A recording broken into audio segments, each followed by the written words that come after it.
Hello guys, ഇന്ന് നമ്മൾ discuss ചെയ്യുന്ന വിഷയം UAE വിസയുള്ള ഒരാൾ നാട്ടിൽ ലീവിന് വന്നതിന് ശേഷം തിരിച്ച് UAE പോയില്ലെങ്കിൽ എന്ത് സംഭവിക്കും എന്നതുമായി ബന്ധപ്പെട്ട വിശദമായ ഒരു പരിശോധന. 2-3 കേസുകളുണ്ടാവും. ഒന്ന്, അറബി വീട്ടിൽ ജോലി ചെയ്യുന്ന ആൾ ഇതുപോലെ ലീവിനെന്നും പറഞ്ഞ് നാട്ടിലേക്ക് വന്നിട്ട് പിന്നെ തിരിച്ചു പോയില്ലെങ്കിൽ എന്ത് സംഭവിക്കും. ഫ്രീ സോൺ വിസയുള്ള ആൾക്കാർ വന്നിട്ട് തിരിച്ചു പോയില്ലെങ്കിൽ എന്ത് സംഭവിക്കും. അതുപോലെ ലേബർ വിസയുള്ള ആൾക്കാർ ലീവിന് വന്നിട്ട് തിരിച്ചു പോയില്ലെങ്കിൽ എന്ത് സംഭവിക്കും. ഇനി 6 മാസം കൂടുതൽ നിന്നും തിരിച്ചു UAE വരാൻ പറ്റുമോ തുടങ്ങിയ കാര്യങ്ങളാണ് നമ്മൾ ഡിസ്കസ് ചെയ്യുന്നത്. ഈ ഒരു വിഷയവുമായി ബന്ധപ്പെട്ട് ഒരുപാട് ആൾക്കാർ എനിക്ക് ഇൻസ്റ്റയിലൊക്കെ മെസ്സേജ് അയക്കാറുണ്ട്. അപ്പോൾ അതുമായി ബന്ധപ്പെട്ട് വിശദമായ പരിശോധനയാണ്. ചുരുക്കി പറയാന്നുള്ള പരിപാടി നമ്മൾ സമ്മതിച്ചില്ല. ചുരുക്കി പറയുന്നതിനേക്കാളും കൃത്യമായി കാര്യങ്ങൾ പറഞ്ഞു വരുമ്പോൾ കുറച്ച് ലോങ് വീഡിയോ ഒരു പക്ഷേ അയക്കാം. അതുകൊണ്ട് തന്നെ നിങ്ങൾ സമാധാനത്തിലിരിക്കുന്ന സമയത്ത്, ഫ്രീ ആയിരിക്കുന്ന സമയത്ത് കേൾക്കേണ്ട വീഡിയോ ആണ്. നേരെ വിഷയത്തിലേക്ക് വരാം. UAE പ്രവാസികളുമായി ബന്ധപ്പെട്ട വിഷയം അവരുടെ നാട്ടിലെ ബന്ധുക്കൾ കൂടി മനസ്സിലാകുന്ന അവരും കൂടി പരിഗണിച്ചുകൊണ്ടുള്ള ഒരു രീതിയിലാണ് നമ്മൾ വീഡിയോസ് ചെയ്യാറുള്ളത്. വിസ സംബന്ധമായ റൂൾസ്, റെഗുലേഷൻസ്, അതുപോലെ ഫാമിലി പരമായ ടോപ്പിക്ക് നമ്മൾ ഡിസ്കസ് ചെയ്യാറുണ്ട്. ഇന്ന് നമ്മൾ ഡിസ്കസ് ചെയ്യുന്ന ഈ ഒരു ടോപ്പിക്കുമായി ബന്ധപ്പെട്ട് ആദ്യം നമ്മൾ അറിഞ്ഞിരിക്കേണ്ട കാര്യം, നമുക്കൊക്കെ അറിയുന്ന പോലെ തന്നെ UAE വിസയിലുള്ള ആൾ നാട്ടിൽ പോയാൽ 6 മാസത്തിൻ്റെ ഉള്ളിൽ തിരിച്ചു വരണം എന്നാണ് നിയമം. അപ്പോൾ 6 മാസത്തിൽ കൂടുതൽ നാട്ടിൽ നിന്നാൽ വിസ ക്യാൻസൽ ആവൂലേ എന്ന് പല ആൾക്കാരും ചോദിക്കാറുണ്ട്. ഒരുപാട് ആൾക്കാർ കരുതിയിട്ടുള്ളത് UAE വിസയുള്ള ആൾ വിസ എത്ര വർഷം വാലിഡിറ്റി ഉണ്ടെങ്കിലും 6 മാസത്തിൽ കൂടുതൽ നാട്ടിൽ നിന്നാൽ അത് ഓട്ടോമാറ്റിക്കായി ക്യാൻസൽ ആവും എന്നാണ് കരുതിയിട്ടുള്ളത്. ഒന്നാമത് നമ്മൾ മനസ്സിലാക്കുക, അങ്ങനെയല്ല റൂള്. 6 മാസത്തിൽ കൂടുതൽ നാട്ടിൽ നിന്ന് കഴിഞ്ഞാൽ വിസ ക്യാൻസൽ ആവില്ല, പക്ഷെ ആ വിസ ഇൻവാലിഡ് ആകും എന്ന് ആ വിസന്റെ താഴെ തന്നെ എഴുതിയിട്ടുണ്ടാവും. നിങ്ങൾ റെസിഡൻസ് വിസന്റെ കോപ്പി ഇപ്പോൾ പഴയ കാലത്ത് പോലെ പാസ്പോർട്ടിൽ അടിക്കണില്ല, പക്ഷെ അതിന്റെ കോപ്പി ആപ്പ് വഴിയൊക്കെ നിങ്ങൾ ഡൗൺലോഡ് ചെയ്ത് നിങ്ങൾ കയ്യിലുണ്ടെങ്കിൽ താഴെ നോക്കിയാൽ കാണാം. നിങ്ങൾ UAE പുറത്ത് 6 മാസത്തിൽ കൂടുതൽ സ്റ്റേ ചെയ്യുകയാണെങ്കിൽ ആ വിസ ഇൻവാലിഡ് ആകും എന്ന വാക്കാണ് യൂസ് ചെയ്തിട്ടുള്ളത്. അതാണ് ഫസ്റ്റ് നമ്മൾ അറിഞ്ഞിരിക്കേണ്ട കാര്യം. ഇൻവാലിഡ് എന്ന് പറഞ്ഞാൽ ക്യാൻസലേഷൻ അല്ല, ആ സെയിം വിസയിൽ ഇങ്ങോട്ട് വരാൻ പറ്റില്ല എന്നാണ് നിയമം. പക്ഷേ ഇൻവാലിഡായ വിസയിൽ വാലിഡ് ആക്കാൻ വേണ്ടിയിട്ട് ഒരു പെർമിറ്റ് ഉണ്ട്. 6 മാസത്തിൽ കൂടുതൽ നാട്ടിൽ നിന്ന ആൾക്ക് സെയിം വിസയിൽ തിരിച്ചു വരാൻ പറ്റുന്ന ഒരു റീ എൻട്രി പെർമിറ്റ് അടിച്ചു കഴിഞ്ഞാൽ നമുക്ക് ഇങ്ങോട്ട് വരാൻ പറ്റും. ദുബായ് നിയമപ്രകാരം 3 മാസമെങ്കിലും വിസ ബാലൻസ് ഉള്ള ആളുകൾക്കാണ് അങ്ങനെ വരാൻ വേണ്ടി പറ്റുക എന്ന് തുടക്കത്തിലൊരു വിഷയം, അതിൻ്റെ ഒരു ഇൻട്രൊഡക്ഷൻ നിങ്ങൾക്ക് പറഞ്ഞാണ് മനസ്സിലായിട്ടുണ്ടാവുന്നു എന്ന് കരുതുന്നു. ഞാനിവിടെ പറയുന്ന കാര്യത്തിൽ എന്തെങ്കിലും സംശയം ഉണ്ടെങ്കിൽ കമൻറ്റ് ചെയ്യാം. നേരെ മറിച്ച് ഒരാൾ നാട്ടിൽ പോകുമ്പോൾ തന്നെ ആളെ മനസ്സിലുള്ളത് നാട്ടിൽ തിരിച്ചു വരാൻ താല്പര്യമില്ല, ഈ കമ്പനിക്ക് വരാൻ പറ്റില്ല, അല്ലെങ്കിൽ ഈ അർബാബിൻ്റെ അടുത്തേക്ക് വരാൻ ഉദ്ദേശമില്ല, കാരണം ശമ്പളം വേണ്ടത്ര ഇല്ല, അതല്ലെങ്കിൽ വേറെ ഓഫർ കിട്ടിയിട്ടുണ്ട്, അല്ലെങ്കിൽ എന്തെങ്കിലും സാഹചര്യത്തിൽ തിരിച്ച് നമ്മൾ ആ കമ്പനിക്ക് പോകാൻ ഉദ്ദേശമില്ല. 6 മാസം കഴിഞ്ഞാൽ പിന്നെ വേറെ വിസയ്ക്ക് വരാൻ പറ്റൂലേ, അല്ലെങ്കിൽ വിസ ക്യാൻസൽ ആകുമ്പോൾ വരാലോ എന്നൊക്കെ ചിന്തിച്ച് പല ആൾക്കാരും പോയിട്ടുണ്ട്. പിന്നെ അവർക്ക് ബോധ്യമാവും 6 മാസം കഴിഞ്ഞാൽ വിസ ക്യാൻസൽ ആവില്ല, ആ വിസ എക്സ്പയർ ആകുമ്പോഴാണ് പൊതുവെ ക്യാൻസൽ ആവുക എന്ന് മനസ്സിലാവുമ്പോൾ പിന്നെ അവർ ഞങ്ങളെപ്പോലുള്ള ആൾക്കാരെ കോൺടാക്ട് ചെയ്യും, എന്ത് ചെയ്യും, തിരിച്ചു വരാൻ എന്ത് ചെയ്യുന്നു എന്ന് ചോദിക്കും. അവിടെ നമ്മൾ മനസ്സിലാക്കേണ്ട കാര്യം, ഇത് 2-3 കേസ് ഉണ്ട്, അതാണ് ഞാൻ അങ്ങനെ ഡീറ്റെയിൽ ആയി പറയുന്നത് കേട്ടോ. ഒന്നാമത്തെ കേസിൽ നമുക്ക് ഒരു കേസ് സ്റ്റഡി എടുക്കുകയാണെങ്കിൽ, നാട്ടിലേക്ക് പോകുന്ന സമയത്ത് തന്നെ ആള് തിരിച്ചു വരാൻ ഉദ്ദേശമില്ല എന്ന നിലക്ക് പോയ കേസ്. രണ്ടാമത്തെ കേസ്, നാട്ടിൽ പോയി ലീവ് 6 മാസത്തിന് വേണ്ടി പോയി, പക്ഷേ ചില മെഡിക്കൽ കാരണങ്ങളാലോ വേറെ എന്തെങ്കിലും കുടുംബ പ്രശ്നങ്ങളാലോ 6 മാസം കഴിഞ്ഞിട്ടും തിരിച്ചു വരാൻ പറ്റിയില്ല. അങ്ങനത്തെ കേസിൽ എന്ത് ചെയ്യാൻ പറ്റും? ഈ 2 കേസാണ് പൊതുവെ ഉണ്ടാവാറുള്ളത്. ആദ്യത്തെ കേസിൽ തിരിച്ചു പോകാൻ ഉദ്ദേശമില്ലാത്ത ആൾക്കാരാണെങ്കിൽ അവരെ വിസയ്ക്ക് എന്ത് സംഭവിക്കും നോക്കാം. ഇപ്പോൾ ഒരാൾ നാട്ടിലേക്ക് വന്നു, അയാളെ വിസ ഇപ്പം നമ്മൾ ഈ വീഡിയോ റെക്കോർഡ് ചെയ്യുന്നത് 2025 മെയ് 31 അല്ലേ? യെസ്. അയാളെ വിസ 1 വർഷം കൂടി ബാക്കിയുണ്ടെന്ന് വെക്കുക. അപ്പോൾ 1 വർഷം കൂടി ബാക്കിയുള്ള ആള് നാട്ടിലേക്ക് വന്നു, 6 മാസം വരെ നാട്ടിൽ നിൽക്കാം. അപ്പോൾ ഈ വർഷം ഡിസംബർ 31 ആക്കവിടെ നാട്ടിൽ നിൽക്കാം. ഡിസംബർ 31 കഴിഞ്ഞിട്ടും ആൾ നാട്ടിൽ നിൽക്കുകയാണെങ്കിൽ അയാൾക്ക് ആ വിസയിൽ വരണമെന്നുണ്ടെങ്കിൽ വേറെ പെർമിറ്റ് എടുക്കണം. ഇനി അയാൾ ഡിസംബർ 31 കഴിഞ്ഞ് വന്നില്ലെങ്കിൽ പിന്നെ അയാൾക്ക് വരാൻ പറ്റുക ആ വിസ എന്താണോ എക്സ്പയർ ആവുന്നത് അതിൻ്റെ ശേഷമാണ്. അവിടെ നമ്മൾ മനസ്സിലാക്കേണ്ട വളരെ പ്രധാനപ്പെട്ട കാര്യം, വിസ എക്സ്പയർ ആയി കഴിഞ്ഞാൽ, നാട്ടിൽ വെച്ച് വിസ എക്സ്പയർ ആയി കഴിഞ്ഞാൽ നമ്മുടെ വിസ പൊതുവെ ഓട്ടോമാറ്റിക് ക്യാൻസൽ ആവും. ഇപ്പോൾ ഇന്നാണ് വിസ എക്സ്പയർ ആണെങ്കിൽ നാളെ നോക്കുമ്പോൾ സിസ്റ്റത്തിൽ വിസ ക്യാൻസൽ ആയിട്ടുണ്ടാവും. 99% അങ്ങനെ ക്യാൻസൽ ആവും. വളരെ അപൂർവം ചില ആൾക്കാർക്ക് ക്യാൻസൽ ആവാറില്ല കേട്ടോ. അങ്ങനെ നാട്ടിൽ വെച്ച് വിസ ഓട്ടോമാറ്റിക്കായി ക്യാൻസൽ ആകുമ്പോൾ നമ്മൾ മനസ്സിലാക്കേണ്ട കാര്യം റെസിഡൻസ് വിസയാണ് ക്യാൻസൽ ആവുക. നമ്മുടെ ലേബർ വർക്ക് പെർമിറ്റ് ഇല്ല, ലേബർ കാർഡ്, അത് ക്യാൻസൽ ആവില്ല. അത് നമ്മളെ കമ്പനിക്ക് തന്നെ ക്യാൻസൽ ചെയ്യാൻ പറ്റുള്ളൂ. അപ്പോൾ ഞാൻ പറയുന്നു, നമ്മൾ വീണ്ടും റിവേഴ്സ് ബാക്കിലോട്ട് വന്നാൽ നാട്ടിലേക്ക് ലീവിനൊന്നും പറഞ്ഞു പോകുന്ന ആൾക്കാർ ലീവ് കഴിഞ്ഞാൽ നാട്ടിൽ UAE തിരിച്ചു പോകുന്നതാണ് നല്ലത്. അല്ലെങ്കിൽ മുതലാളിയുമായി കമ്മ്യൂണിക്കേറ്റ് ചെയ്യുന്നതാണ് നല്ലത്. കാരണം അവരുടെ സഹായമില്ലാതെ നമുക്ക് ഇതൊന്നും ലേബറൊന്നും ക്യാൻസൽ ചെയ്യാൻ വേണ്ടി പറ്റില്ല. മനസ്സിലായോ? അതുകൊണ്ട് തന്നെ അവരുമായി കമ്മ്യൂണിക്കേറ്റ് ചെയ്യാൻ നല്ല രീതിയിൽ പിരിഞ്ഞു പോരുന്നതാണ് നല്ലതെന്ന് ഞാൻ പറയും.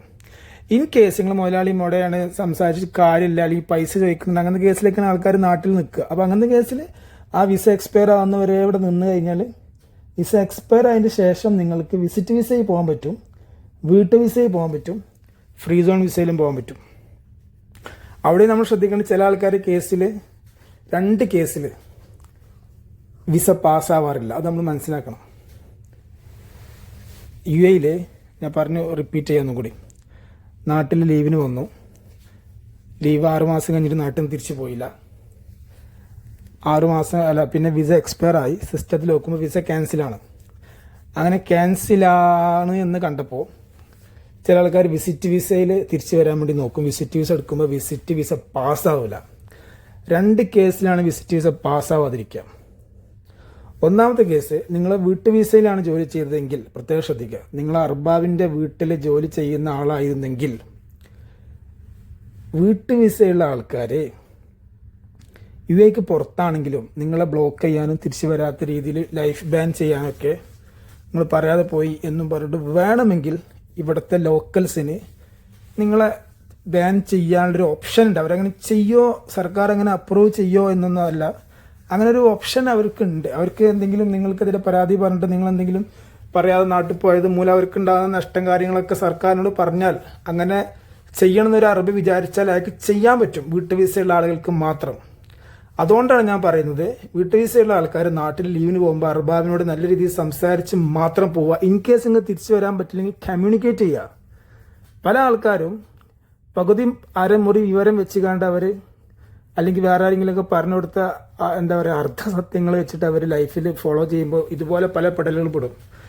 പല ആൾക്കാരും പറയും, നീ ഒരു കാര്യം ചെയ്യും, വീട്ടു വിസ അല്ലേ, എമിഗ്രേഷൻ വിസ ആയതുകൊണ്ട് 6 മാസം അല്ലെങ്കിൽ നിങ്ങൾ വിസ എക്സ്പയർ ആകുമ്പോൾ വിസ ക്യാൻസൽ ആകും, പിന്നെ കൂളായിട്ട് വേറെ വിസയ്ക്ക് വരാമെന്ന് പറയും. പക്ഷെ അറബി വീട്ടിലുള്ള ആളുകൾക്ക് അറബി പണി കൊടുത്താൽ അവരുടെ ഭാഗത്ത് ന്യായമുണ്ട്. കാരണം അവരോട് പറയാതെ വന്നതുപോലെ അവർക്ക് എന്തെങ്കിലും സമയത്ത് വരാത്തതുകൊണ്ട് അവർ കുട്ടികളെ സ്കൂളിൽ കൊണ്ടുപോകാൻ പറ്റാതെ പല വിഷയങ്ങളുണ്ടാവില്ലേ. അപ്പോൾ നിങ്ങൾ ആ റൂളെതിരെ പ്രവർത്തിച്ചു എന്ന് പറഞ്ഞൊരു പക്ഷേ അവർക്ക് നിങ്ങൾക്കെതിരെ ലൈഫ് ബാൻ ഇടാൻ അല്ലെങ്കിൽ തിരിച്ചു വരാൻ പറ്റാത്ത കോലത്തിലാക്കാനുള്ള ഓപ്ഷൻ അവർക്കുണ്ട്. അതുകൊണ്ട് എപ്പോഴും അറബി വീട്ടിൽ ജോലി ചെയ്യുന്ന ആൾക്കാർ ചോദിച്ചതിൻ്റെ ശേഷം മാത്രം പോവുക, കമ്മ്യൂണിക്കേറ്റ് ചെയ്യുക. പോകാൻ പറ്റില്ലെങ്കിൽ അർബാബിനുള്ള ഖലീഖ് എന്നൊക്കെ പറഞ്ഞ വിഷയങ്ങൾ അവതരിപ്പിക്കുക, അയാൾക്ക് കൺവിൻസ് ആകുന്ന രീതിയിലുള്ള കാര്യങ്ങൾ ബോധ്യപ്പെടുത്തുക. രണ്ടാമത്തെ വിഷയം, കമ്പനി വിസയിൽ ജോലി ചെയ്യുന്ന ആൾക്കാർ തന്നെ ദുബായ് വിസയുള്ള ആൾക്കാരില്ലേ, ദുബായ് വിസയുള്ള ആൾക്കാർ അവരുടെ വിസ നാട്ടിൽ വെച്ച് ഓട്ടോമാറ്റിക് ക്യാൻസൽ ആയാൽ, ഞാൻ പറയുന്നത് റയർ കേസായിട്ടോ, എല്ലാവർക്കും അങ്ങനെ സംഭവിച്ചോണമെന്നില്ല. ദുബായ് വിസയുള്ള ആൾക്കാർ നാട്ടിൽ വെച്ചിട്ട് അവരെ വിസ ഓട്ടോമാറ്റിക് ക്യാൻസൽ ആയാൽ പിന്നെ ദുബായ് വിസിറ്റ് വിസ എടുക്കുമ്പോൾ അപ്രൂവൽ ആവാത്തൊരു സീനുണ്ട്. അങ്ങനത്തെ ആൾക്കാർ അബുദാബി വിസിറ്റ് അല്ലെങ്കിൽ ഷാർജ വിസിറ്റ് എടുക്കുകയാണെങ്കിൽ കുറച്ചുകൂടി നല്ലതാണ്. ഈ ഓട്ടോമാറ്റിക്കായി നാട്ടിൽ വെച്ച് ക്യാൻസൽ ആയി പോയ ചില വിസ ദുബായ് എമിഗ്രേഷൻ സിസ്റ്റത്തിൽ അങ്ങനെ ക്യാൻസലേഷൻ എന്ന് കാണിച്ചാലും ഫയലോട് ആക്റ്റീവായി കിടക്കുന്നുണ്ട് പല ആളുകൾക്കും. പിന്നെ വിസിറ്റ് വിസ പാസ്സാവാത്ത സീനുണ്ട്. അങ്ങനെ നിങ്ങൾ നാട്ടിൽ നിങ്ങൾ ഓട്ടോമാറ്റിക് വിസ ക്യാൻസലായ ആളാണെങ്കിൽ അബുദാബി അല്ലെങ്കിൽ ഷാർജ വിസിറ്റ് വിസ എടുക്കുന്നതാണ് നല്ലതെന്ന് ട്രാവൽ ഏജൻസികൾ 2-3 ആളുകൾ, വിദഗ്ധരായ ആളുകൾ എന്നോട് പറഞ്ഞത് പ്രകാരമാണ് ഞാൻ ഈ വിഷയം കൂടെ പറയുന്നത്. ഓക്കെ, അത് റയർ കേസാണ്, എല്ലാവർക്കും സംഭവിച്ചോണമെന്നില്ല എന്നും കൂടി അറിയിക്കുന്നു. ഇനി അപ്പോൾ 2 കേസായല്ലോ. ഒന്ന് നാട്ടിൽ പോയി തിരിച്ചു വരാൻ ഉദ്ദേശമില്ലാത്ത ആളാണെങ്കിൽ അയാൾ 6 മാസം വിസ എക്സ്പയർ ആയതിനു ശേഷം വിസിറ്റിന് വരാൻ പറ്റും. രണ്ടാമത് വീട്ടു വിസയുള്ള ആൾക്കാരാണെങ്കിൽ അവർക്ക് വിസ ക്യാൻസൽ ആയാലും വിസയ്ക്ക് വരാൻ പറ്റും. 2 സാഹചര്യത്തിൽ വരാൻ പറ്റില്ല. ഒന്ന്, ഞാൻ ഈ പറഞ്ഞ പോലെ അറബികൾ ബ്ലോക്ക് ചെയ്തങ്ങനെ വരാൻ പറ്റില്ല. രണ്ടാമത്, അങ്ങനെ അറബികൾ ബ്ലോക്ക് ചെയ്യില്ല കേട്ടോ. പൊതുവെ 99% ആൾക്കാരും ബ്ലോക്ക് ചെയ്യില്ല. കാരണം മറ്റുള്ളവരെ ബുദ്ധിമുട്ടിക്കുന്ന ഒരു സ്വഭാവമുള്ള ആളുകളല്ല UAE അറബികൾ. അത്രയും ദുൽമ ചെയ്തെങ്കിൽ ചിലപ്പോൾ അവരെന്തെങ്കിലും റിയാക്ട് ചെയ്തെങ്കിലും ഉള്ളൂ. അതുപോലെ ഞാൻ ഈ പറഞ്ഞ പോലെ കമ്പനികളുടെ വിസ ആണെങ്കിലും ദുബായ് വിസ ഓട്ടോമാറ്റിക്കായി നാട്ടിൽ വെച്ച് ക്യാൻസൽ ആയാലും പിന്നെ ദുബായ് വിസിറ്റ് എടുക്കുമ്പോൾ ചില ആളുകൾക്ക് പാസ്സാവാതിരിക്കാറുണ്ട് എന്നും പറഞ്ഞു. ഇനി നമ്മൾ മനസ്സിലാക്കേണ്ട കാര്യം, നാട്ടിൽ ഈ പറഞ്ഞ പോലെ വിസ ക്യാൻസൽ ആകുന്ന സമയത്ത് ലേബർ കാർഡ് ക്യാൻസൽ ആവില്ല, അതവിടെ അങ്ങനെ കിടക്കും. അതെങ്ങനെ ക്യാൻസൽ ചെയ്യും? അതിന് നിങ്ങളുടെ കമ്പനിയുമായി കോൺടാക്ട് ചെയ്യുക, കമ്പനിയോട് പറയാം എൻ്റെ ലേബർ കാർഡ് ക്യാൻസൽ ചെയ്ത് തരണം എന്ന് പറയാം. അപ്പോൾ അവർ ലേബർ കാർഡ് ക്യാൻസൽ ചെയ്ത് തന്നില്ലെങ്കിലോ പൊതുവെ ആൾക്കാർ കുറച്ചൊക്കെ അതിൻ്റെ വെറുപ്പുണ്ടാവുള്ളൂ. ഇപ്പം നിങ്ങളായിട്ട് എന്തെങ്കിലും അടി ഉണ്ടെങ്കിൽ തന്നെ ആദ്യമൊക്കെ ഒരു 5-6 മാസമൊക്കെ ഉണ്ടാവും. പിന്നെ കാലം കഴിയുന്നതിനനുസരിച്ച് മനുഷ്യൻ്റെ മനസ്സിലെ വെറുപ്പിൻ്റെ ശക്തി കുറയല്ലോ. അപ്പോൾ കല്ലി വലി ചങ്ങായി പൊട്ടേറിയാണ് പല കമ്പനികളും ക്യാൻസൽ ചെയ്തെടുക്കും. അങ്ങനെ ക്യാൻസൽ ചെയ്തില്ലെങ്കിൽ പിന്നെ നിങ്ങൾക്ക് ലേബർ കമ്പനിയിലെ വിസ പാസ്സാകാൻ കുറച്ച് പാടാണ്. അപ്പോൾ നിങ്ങൾക്ക് ചെയ്യാൻ പറ്റുന്നൊരു ഓപ്ഷൻ, നിങ്ങളിവിടെ വിസിറ്റിൽ വന്നതിന് ശേഷം 8004 എന്ന ലേബർ കസ്റ്റമർ കെയർ വിളിച്ചിട്ട് വിഷയം പറയാം. ഞാനിങ്ങനെ നാട്ടിൽ പോയി വരാൻ പറ്റിയില്ല, ലേബർ കാർഡ് അല്ല വിസ ക്യാൻസലായി, ഞാൻ വിസിറ്റിൽ വന്നിട്ടുണ്ട്, ലേബർ കാർഡ് ഒന്ന് ക്യാൻസലാക്കി തരണം എന്ന് പറയാം. അപ്പോൾ അവർ നിങ്ങളെ മുതലാളിയെ വിളിക്കും. മുതലാളി എന്തെങ്കിലും ന്യായങ്ങൾ പറഞ്ഞിട്ട് അതുപോലെ സാധാരണഗതിയിൽ നമ്മൾ ലേബറിൽ കംപ്ലയിൻറ്റ് കൊടുക്കുന്ന പോലെയുള്ള സീനുകളൊക്കെ അവിടെ സംഭവിക്കും. മുതലാളി ചെയ്തു കൊടുക്കണില്ലെങ്കിൽ അധിക കേസിന് ലേബർ തന്നെ ആ ലേബർ കാർഡ് ക്യാൻസലാക്കിയിട്ട് അതിൻ്റെ പേപ്പർ മൊബൈലിൽ SMS ആയിട്ട് അയക്കുവതിൽ ലിങ്ക് ഉണ്ടാവും. ആ ലേബർ കാർഡ് അങ്ങനെ ക്യാൻസലാക്കി കൊടുക്കാറുണ്ട്. ഈനോ അങ്ങനെയാണ് ചെയ്യേണ്ടത്. നാട്ടിൽ നിന്ന് വരുന്ന സമയത്ത് ലേബർ കാർഡ് അതെന്താ പറയുക, നിങ്ങൾക്ക് എപ്പോഴത് മനസ്സിലാവച്ചെങ്കിൽ വിസയിൽ വന്ന പല ആൾക്കാരും വേറെ കമ്പനിയിൽ ജോലിക്കുള്ള ഓഫർ ലെറ്റർ അടിക്കും. ആ അടിക്കുന്ന സമയത്ത് ഇവർക്ക് മനസ്സിലാവും പഴയ കമ്പനിയിൽ ഇത് ക്യാൻസലായിട്ടില്ല, അതുകൊണ്ട് പാസ്സാവണില്ല എന്ന് പറഞ്ഞുകൊണ്ട് അവിടുന്ന് മെസ്സേജ് വരും. അപ്പോൾ നിങ്ങളിങ്ങനെ ചെയ്താൽ മതി. 8008 ലേബർ കസ്റ്റമർ കെയർ നമ്പർ വിളിച്ചിട്ട് വിഷയം വരെ അങ്ങനെ അത് സോൾവ് ചെയ്യാൻ പറ്റും. അപ്പോൾ പല ആൾക്കാരും ചോദിക്കുന്നത് നാട്ടിൽ നിന്ന് തന്നെ വിളിച്ചാൽ നടക്കില്ലെന്ന്. നാട്ടിൽ നിന്ന് വിളിച്ചാൽ കിട്ടൊക്കെ ചെയ്യും. നാട്ടിൽ ഇവിടെ ഏത് കോൺടാക്ട് നമ്പറും +971 എന്ന നമ്പർ കൂട്ടിയടിച്ചാൽ വിളിക്കാൻ പറ്റും. പക്ഷെ അവർ ചെയ്തിട്ടില്ല, അവർ UAE വിസിറ്റിൽ വരാൻ വേണ്ടി പറയും. അങ്ങനെയാണ് അത്ര അവരുടെ റൂള്. അപ്പോൾ ഞാൻ പറഞ്ഞതിൻ്റെ ചുരുക്കം നിങ്ങൾക്കൊരു കാര്യം മനസ്സിലായാവും. നമ്മളൊരാളുടെ കഫാലത്തിലാണെങ്കിൽ അയാളുടെ സമ്മതമില്ലാതെ നമ്മളെ ഫയലുകളൊക്കെ റിമൂവ് ചെയ്യാനും ക്യാൻസലാക്കാനും ഭയങ്കര പാടാണ്. അതുകൊണ്ട് അവരായിട്ട് നല്ല നിലക്ക് നിൽക്കുക, അറ്റ്ലീസ്റ്റ് ക്യാൻസൽ ചെയ്യുന്നവരെങ്കിലും നല്ല നിലക്ക് നിൽക്കുക എന്നുള്ളതാണ് അതിൻ്റെ ഒരു പരിഹാരം. പക്ഷെ പല ആൾക്കാരും പറയുക നമ്മളെത്ര നല്ല നിൽക്കുന്നൊരു കാര്യമില്ല, അവർ ചൊറയാണ് എന്ന് പറയും. അതിന് പിന്നെ വേറെ പരിഹാരമൊന്നുമില്ല. പല മുതലാളിമാരും തൊഴിലാളികളിങ്ങനെ ചക്കിലിട്ട് ആട്ടുക എന്ന് പറഞ്ഞമാർക്കുള്ള അല്ല ചേകിലിട്ട് കാണ്ട്, പഴയ കാലത്ത് നമ്മൾ ഈ കൊപ്ര ഉണക്കാൻ വേണ്ടി ചേവ് എന്നുള്ള സാധനമുണ്ട്, അതിലിട്ട് കാണ്ട് ഇങ്ങനെ ഉണക്കണമാർക്കുള്ള അടിയിൽ നിന്ന് മേലിൽ നിന്ന് ഇങ്ങനെ ചേവിലിട്ട പോലെ മനുഷ്യന്മാർ ഈ തൊഴിലാളികൾ കൈകാര്യം ചെയ്യുന്ന ആൾക്കാരുണ്ട്. അവരൊന്നും അധിക കാലം പോവില്ല. അവർ കുറച്ച് കഴിഞ്ഞാൽ അവരെന്നെ തൊഴിലാളികൾ ശാപം കാരണം പൂട്ടിപ്പോയി ജീവിതത്തിൽ കുത്തുപാടെടുത്ത എത്ര ആൾക്കാർ എനിക്ക് തന്നെ അറിയാൻ പറ്റും. തൊഴിലാളികൾ എന്ന് പറഞ്ഞാൽ നമുക്ക് എന്തും ചെയ്യാൻ അധികാരമുള്ള ആൾക്കാരല്ല. അപ്പോൾ ഈ ലേബർ അബ്സ്കൗണ്ടിങ് ചെയ്തിട്ട് അതിനെക്കുറിച്ച് ഞാൻ മുമ്പൊരു വീഡിയോ ചെയ്താണ്, വേണമെങ്കിൽ ഒന്നും കൂടി ചെയ്യാം.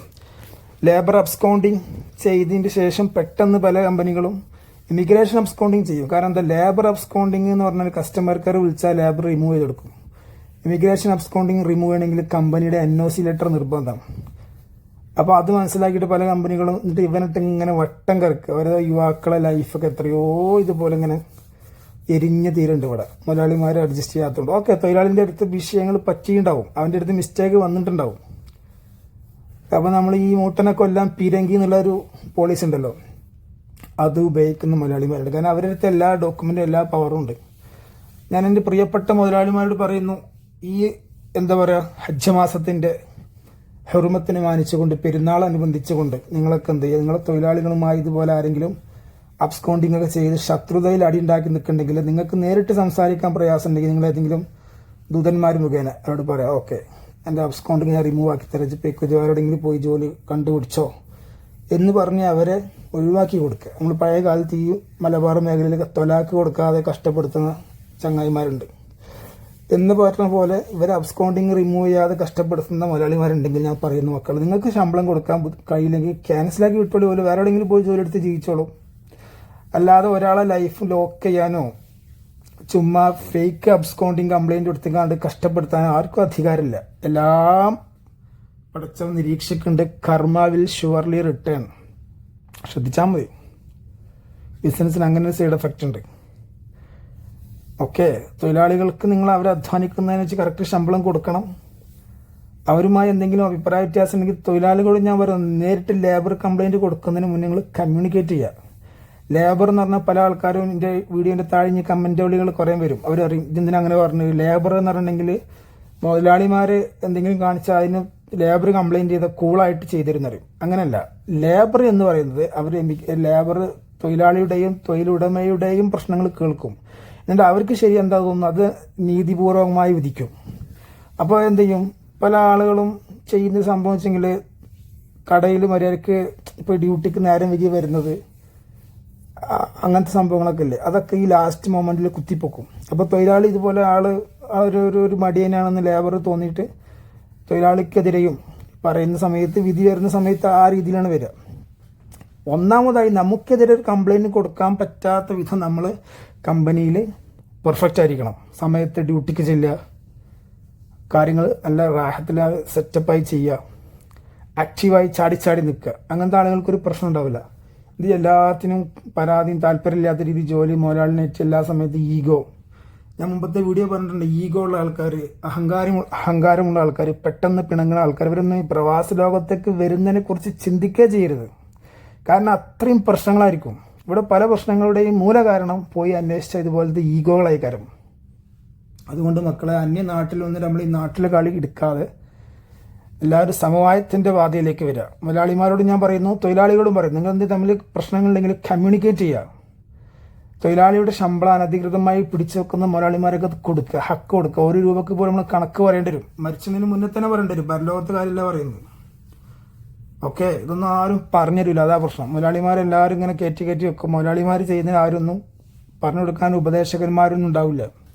മുതലാളി ദേഷ്യപ്പെട്ട് വിചാരിച്ചേണ്ട ഉപജാപക സംഘങ്ങളൊന്നും പറഞ്ഞു കൊടുക്കില്ല. തൊഴിലാളികൾ ഇങ്ങനെ കഷ്ടപ്പെടുക. ചില തൊഴിലാളികളുണ്ട് ഈ പറഞ്ഞ പോലെ അവിടെയും എല്ലാ കമ്പനി പോയിട്ട് അടക്കം പ്രശ്നം ഉണ്ടാക്കുക പോരാ. കമ്പനികൾ ഇങ്ങനെ ചാടി പോണ ആൾക്കാരുണ്ട്. ചെക്കന്മാർ ഞാൻ പറയുന്നു, നിങ്ങൾക്ക് ഈ കമ്പനി സംവിധാനങ്ങളൊന്നും താല്പര്യമില്ലെങ്കിൽ, അതിനോട് യോജിച്ച് പോകാൻ പറ്റില്ലെങ്കിൽ കമ്പനി ജോലി ചെയ്യരുത്. നിങ്ങൾ നാട്ടിൽ തന്നെ നിൽക്കുന്നതാണ് സേഫ് കേട്ടോ. പ്രത്യേകിച്ച് അറബ് വീട്ടിലൊക്കെ ജോലി ചെയ്യുന്ന ആളുകളെ കുറിച്ച് ഞാനൊരു വീഡിയോ തന്നെ ചെയ്യുന്നുണ്ട്. അറബ് വീട്ടിൽ ജോലി ചെയ്യുമ്പോൾ ശ്രദ്ധിക്കേണ്ട കാര്യങ്ങൾ. കാരണം അത്രക്കും പ്രശ്നങ്ങളുള്ള ആൾക്കാരുണ്ട്. അധികവും നമ്മളെ കയ്യിൽ നിന്ന് വെറ്റ പ്രശ്നങ്ങൾ അല്ലെങ്കിൽ നമ്മുടെ വീഴ്ചകൾ കാരണമാണ് പല ആളുകളുടെ ലൈഫിൽ നിന്ന് കഴിഞ്ഞാട്ടായത്. അപ്പോൾ അതിനെക്കുറിച്ച് അടുത്ത വീഡിയോയിൽ ഡിസ്കസ് ചെയ്യാം. ഞാൻ ഈ പറഞ്ഞതിൽ എന്തെങ്കിലും സംശയം ഉണ്ടെങ്കിൽ ചോദിക്കാം. എല്ലാവർക്കും നല്ലൊരു ക്വാളിറ്റി ലൈഫ് ഉണ്ടാവണം എന്നൊരു ആഗ്രഹത്തിലാണ് നമ്മൾ ഈ വീഡിയോസൊക്കെ ചെയ്യുന്നത്. അറിവില്ലായ്മ കൊണ്ടും അശ്രദ്ധ കൊണ്ടും ഒരുപാട് ആൾക്കാരുടെ സമയം, ധനം, മാനം, അഭിമാനമൊക്കെ ഇവിടെ നഷ്ടപ്പെട്ടു പോകുന്നുണ്ട്. അങ്ങനെയല്ല, നമ്മൾ ഈ ഒറ്റ ലൈഫിലുള്ളൂ. കിടന്ന് നീറ് ജീവിക്കുന്നതിനേക്കാൾ അന്തസ്സായി ജീവിച്ചൂടെ? ഓക്കെ, അതുകൊണ്ട് നമ്മളെപ്പോഴും ഒറ്റ പോളിസി ലൈഫിലെടുത്താൽ മതി. നമ്മൾ പിന്നീട് സോറി പറയാൻ ഇടവരുത്തുന്ന കാര്യങ്ങൾ ചെയ്യാതിരിക്കാം. മനസ്സിലായോ? അതാണ് അത് മാത്രം പറഞ്ഞുകൊണ്ട് ഞാൻ നിർത്തുന്നു. നമ്മളെ വീഡിയോസ് ലോങ് വീഡിയോ എന്ന് പരാതി പറയുന്ന ആളുകളുണ്ടെങ്കിൽ അവർക്ക് നമ്മുടെ വീഡിയോ സൂട്ടബിൾ അല്ല. നമ്മളിങ്ങനെ ഒഴിഞ്ഞിരിക്കുന്ന സമയത്ത് കാര്യങ്ങൾ കേട്ടിരിക്കാൻ താല്പര്യമുള്ളവർക്ക് മാത്രം ഉപകാരപ്പെടുന്ന വീഡിയോ ആണ്. എല്ലാവർക്കും നല്ലൊരു ലൈഫ് ഉണ്ടാവട്ടെ എന്ന് ആശംസിക്കുന്നു. അല്ലാഹു യുബാരിക് ഫീന വഫീക്കും. കില്ല ആം വ അൻതും ബിഖൈർ. അസ്സലാമു അലൈക്കും.